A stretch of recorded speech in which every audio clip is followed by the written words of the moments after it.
Good morning, people. Good morning. I wanted to just do a short video because I see a lot of people are very angry, like after yesterday. And obviously, when people were watching the Chelsea games and United games, I am not sure why uh, people were thinking that United and Spurs are going to do us a favor.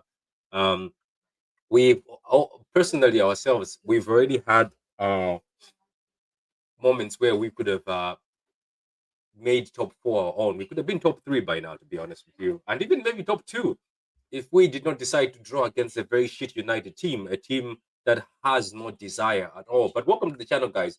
Subscribe if you haven't subscribed yet. Like the video. It's just gonna be a short video. We're gonna talk about the top five worries. We'll talk about why we bought players in January because people are still asking. Then we're just gonna briefly talk about the Club World Cup. I just wanted to touch upon it and see what sort of impact it's gonna have on teams like Chelsea and City, and even some of the teams that are in the Club World Cup right now at the moment. We're talking about teams like Bayern. PSG is also in the Club World Cup. Atletico Madrid is in the Club World Cup. Inter Miami, by the way, in the Club World Cup. Chelsea, as I said, Flamingo is in the Club World Cup. Dortmund is in the Club World Cup. Inter Milan is in the Club World Cup. Wow, Madrid in the Club World Cup. Juventus in the Club World Cup. They're going to play us, Juventus. And FC Porto is also in the Club World Cup with Benfica. So we're going to talk about all this and how that Club World Cup is going to impact people in uh, in America. And for the fact that some of the teams won't have a break, it's the 15th of June. So basically, after the season ends, the 15th of June, the Club World Cup starts. It's going to be very, very interesting. I'm not going to watch the first game. That's Inter Miami's first match is at 1 a.m. Nobody's waking up at 1 a.m. to watch that. I'm definitely not doing that, to be honest with you. So we're going to leave that. Then we're going to talk about, as I said, the players that were bought, and we're going to talk about how our top five is going. How do you guys feel, especially after yesterday? Uh, Before yesterday, right? I'm going to be honest with you. I know that Man United have lost. Let me see. Man United have lost 18 games, and Spurs have lost 21 games. Very embarrassing. To be honest with you, let me share the table with you. But before I share the table with you, I'm going to briefly just speak. I don't know how United and Tottenham are so close to being relegated. They're just lucky that the other three teams that were relegated were not that great. That we're talking about Ipswich, we're talking about Leicester City, and Southampton. To be honest with you, between Ipswich, Man United, and Spurs, I can pick Ipswich. I would rather see Ipswich make it. To be honest with you, I don't get how these two teams are calling themselves big teams in 2025, especially Spurs. You've lost 21 games out of 38 games. 21 games you've lost, Spurs. And then United, you've lost 18 games and you still call yourself a big team. United has lost 18 games this season. That's a lot. And they're number 16, closer to the bottom. As I said, the only reason why they're not at the bottom is because the bottom teams did not do well. But these two big teams of Spurs, so-called big teams of Spurs and United, they haven't even got the 40 points. That's the points that are safety. And yesterday, it made me laugh that these are the two teams City fans thought would do them a favor. Like, genuinely, City fans really thought that, oh, these two teams would do us a favor. We bought players in January. Does Pep know about this? I don't know if he does, to be honest with you. Good morning, Blues. How you doing? Hello, Patrick. How you doing? Sean C. Hey, how you doing? So anyway, we're gonna check out the table here because we're mostly focused on City ourselves. Um, so far, right? We've got Newcastle, who've played 36 games and are on 66 points. We've got Chelsea, who played 37 games and are on 66. And then we've got Arsenal, played 36 games and are on 68. Aston Villa have played 37 games and are on 66. City have played 36 games and we're on 65. Forest have played 36 games and are on 62. Uh, Arsenal are going to play Newcastle next. So one of the two is going to lose points. Hopefully, it's Newcastle, in my opinion. I hope Arsenal beat Newcastle, and then we see Chelsea are going to play Forest on the last day, and then Aston Villa are going to play United. Another win for Aston Villa because United have checked out. As I said, United have lost 18 games this season. There's no hope for United. City play Bournemouth. Bournemouth as at the bottom with 53 points. Uh, I don't know if they're gonna make it to seventh. So I don't know. We'll see anyway. We'll see. We never know what will happen. We never know what will happen. But anyway, guys, that's the table. That is the table so far. And our last games, obviously, are Bournemouth and Fulham. The chances of us making it are slim at the moment. I don't know. People say obviously have hope, but things were very good. Were very good for us, and we were doing very well. But now, to be honest with you, we are sort of in a difficult situation that we put ourselves in. Because at the end of the day, we could have made it, as I said. We could have beaten United and instead we drew against United. We could have beaten Southampton, we drew against Southampton. And now we are stuck in a situation where we have to hope and pray that maybe the other teams, we have to hope and pray that maybe the other teams will do us a favor.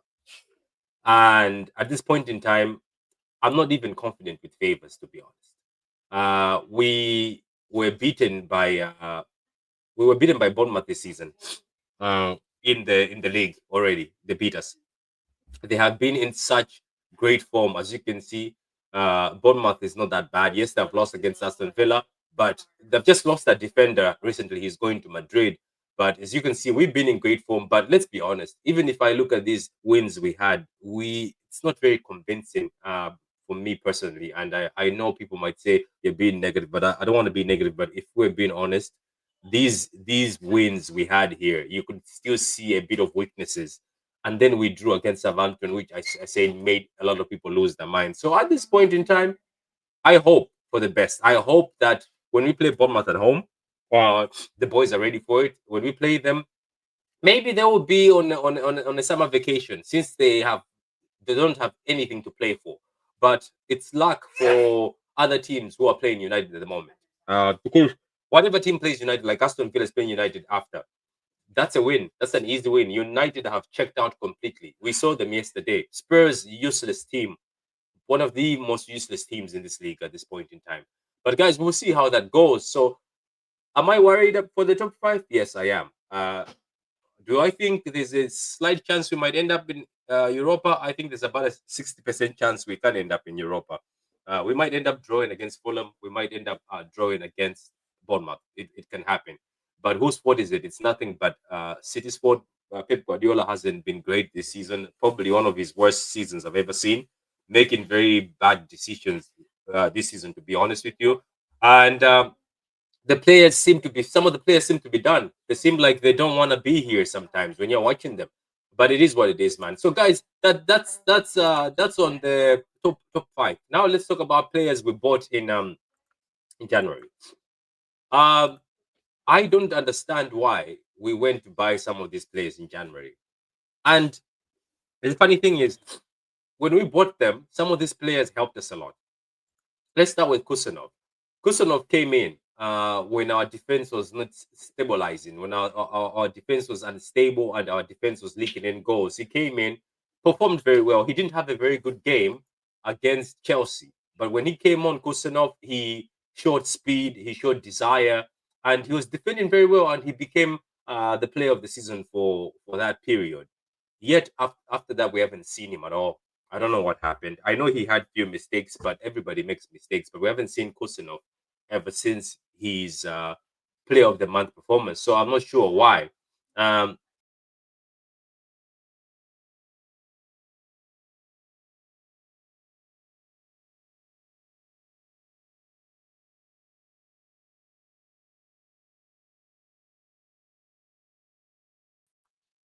yeah, apart from Kusanov, we also bear with me for a minute. I don't know what happened there. Yeah, yeah. Apart from Kusanov, we also bought a few players. I think we also got Victor. Victor hasn't played at all. Uh, I haven't seen Victor played a few minutes there and there. He played an FA Cup, but he hasn't played at all. I know he's young, but all I'm trying to say is some of these players, why did we buy them? And to be honest with you, I know some people are like, "Oh, it's too early." But if we are doing a rebuild, right? We say, "Oh, this is all for the rebuild. The rebuild is happening in summer." But these players, I think we should have given them more minutes than we have. Instead, we have played players that some of them they're gonna be gone in summer. If you're doing a rebuild, why don't you give Victor a few minutes there and there? Why don't you do the thing you do sometimes, where you play them as a fullback? Because he is a defender after all. But I've been surprised this season. Obviously, Mamouche has featured a lot. Who is the only one who I think has featured a lot? But apart from Mamouche, majority of the guys who got bought in January haven't had a sniff. And the more disappointing one has been Nico Gonzalez. Because first of all, we spent about 60 million on Nico Gonzalez. You told us that Nico Gonzalez is from the Malasia Academy in Barcelona, meaning that he knows how to play this tiki-taka football, possession football. Nico Gonzalez, who is very powerful, he can play as a box to box, can play as a number six, he can play as an attacking midfielder, a guy who is very versatile, a very physical midfielder. And when he came to this team was struggling in midfield, but he helped us fix some of the things in midfield. But I haven't seen Nico Gonzalez at all, and instead we have been made to watch Gundogan, who is 36 years old, oh no, 35, 34 years old, sorry, my bad, 34 years old, to play more than 7 games a week while Nico Gonzalez is sitting on the bench. So I have been a bit confused, saying if you want to do a rebuild, why don't you start playing these players now, playing them in a few games? Uh, but it is what it is. We'll see anyway. Because what I'm thinking is, if you don't play these players right now, right, you cannot just play them in the Club World Cup just like that. Because the Club World Cup, first of all, I heard from the guys I read, they're saying it's 40 million participation fee, then 100 million for you to win it. I'm pretty sure City, who did not do very well in the Champions League, are willing to win the Club World Cup or go as far as they can so they can get the money. So I don't know anyway. Morning from M6 Southbound to London. Big up to you, Martin. Hope you have a safe trip, Martin. Hope you have. So this has been my disappointment this season. As I said, this video is not going to be long, but I've been a bit disappointed for the fact that Nico Gonzalez hasn't had a lot of minutes. Victor hasn't had a lot of minutes. Kusanov was doing very well, then he got dropped. It's just that some of the players that have been here longer, they don't seem like they don't have the desire or the passion anymore, which is very disappointing. But it is what it is. We'll see how it is. The other one, the other one that has surprised me is Echeverry. He hasn't even had a minute of football with the senior team. I know people keep saying, "Oh, he's 19 years old, this and that," but come on, at least there was moments in this season where he could have come in for just like a minute, at least just sub him on to taste a bit of Premier League football. So I hope they have a plan for Echeverry because I think this kid is very talented. If they're keeping him for the Club World Cup, we'll see. But I'm just saying, if this new players came in, why should they just be kept for the Club World Cup? Why can these players not play here yet at this moment, a few minutes? But anyway, we'll see for the Club World Cup. If the Club World Cup is where people are saying these players are going to be shown, I can't wait then. I'm going to be there. We will be there watching them. Another thing, yeah. So anyway, let me just talk about the Club World Cup. I'll share it for a minute here with you. So anyway, as you can see here on the screen, the Club World Cup is it's going to start on the 15th of June. I don't really want to talk about the fixtures. What I want to talk about is I want to talk about the fact that some of the teams like City, if people keep saying the City players are finished because they're tired, how are teams like City, especially City, where how we're struggling this season, how are we going to be able to end the season and then go straight and start playing the Club World Cup? Is it going to be an advantage for teams like City? Is it going to be an advantage for teams like Chelsea? Or are we going to struggle with fatigue again? As you can see, our first game in the Club World Cup is going to be on the Club World Cup. Yeah, our first game is going to be on the 18th of June. Uh, then our next game is going to be on the 23rd of June. So 23rd of June is going to be our next game. The games are easy. The first games we have are easy. And I hope we beat Juventus because I'm not willing to lose to Juventus, to be honest. Because after what we lost 2-0 to Juventus, it wasn't even a strong Juventus that beat us. But what I wanted to ask is, there's no rest for these players. Even look at PSG right now. They're playing in the Champions League final. I know the league is finished. Maybe that's why they have an advantage. They've been resting. But I'm talking about teams like City and Chelsea. Is it going to be an advantage? Joe, I'm asking people in the comments. Is it going to be an advantage for us, teams like City and Chelsea? Or this is going to hinder us and hurt us next season? Because the players will be tired again. Let's not forget there'll be, I don't know if there's going to be any international games again.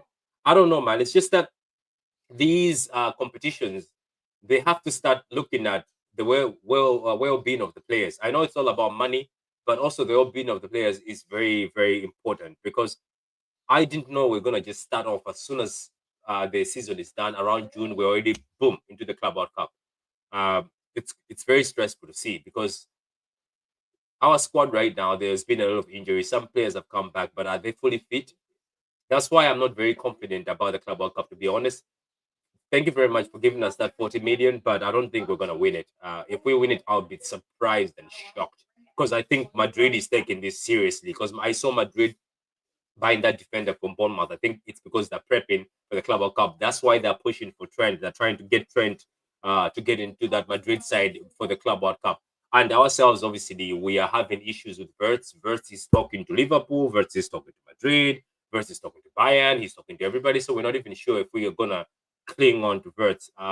Reinders seems to be the one that we are more confident of getting. Morgan Gibbs-White seems to be the other one. Also, we are more confident of getting. At this point in time, man, I don't really think City need the Club World Cup, but we have no choice. We signed for it. It's our own fault. Look at teams like Arsenal. Arsenal, Liverpool are not in the Club World Cup. They are going to be resting while we are playing the Club World Cup through June. And let's not forget, there's a deal that we can't play youth players. Pep's loyalties to those players, it's not helping develop on those young players. Pep's stubborn and overthinking makes people think he's a save by player individual performance. That's the thing. He said he's going to play players by individual performance. Marvin, how you doing? Hope you're well, Marvin. Mancunian Way, Rodri and Stones traveled. Rodri and Stones are not going to play, Ronald. They're not going to play. They're not playing at all. I don't know what the question mark is for. I'm not sure. Maybe put a bit of context to that. But anyway, guys, thank you very much. I'm going to just do a 20-minute video. Then later on, we're going to do a watch-along. You know the thing about those watch-alongs? They're too long. That's why I don't do them. But I see most of you guys enjoy watch-alongs. Because when I did one watch-along last time, there was about 300 of you watching live with me. So it looks like... and now at the point where there's no... a lot of City fans have gone to the game. I'm going to be maybe the only one doing the watch-along. Big up to the guys who travel to the game, and I hope you have a great day. But I will see you guys. And that's everything from me, guys. Let's hope we get the top 5. And let's hope we use most of these players we bought in January, because there's no point of buying them and not using them. And let's hope that the Club World Cup doesn't hinder us for next season, and we struggle next season to start because of the Club World Cup. Or maybe the Club World Cup will be an advantage for us. Players like Echeverri, players like Nico Gonzalez, players like Victor, and players like Kusanov might shine in that Club World Cup and help us out. But guys, thank you very much. We are close to that. We're close to that 4K. Just 30 subscribers away to 4K. If you want to subscribe now, like the video, put your notifications on for the next video. I'll be gone. I'll see you. Wins tackles! Wonderful goal! It's a title winner! Perfect end to a perfect day. Manchester City 4, Manchester United 1. Oh, what a hedge! Oh, that's electrifying! Hat-trick hunting, trick getting. Still the appetite is there for more. Oh, it is sensational!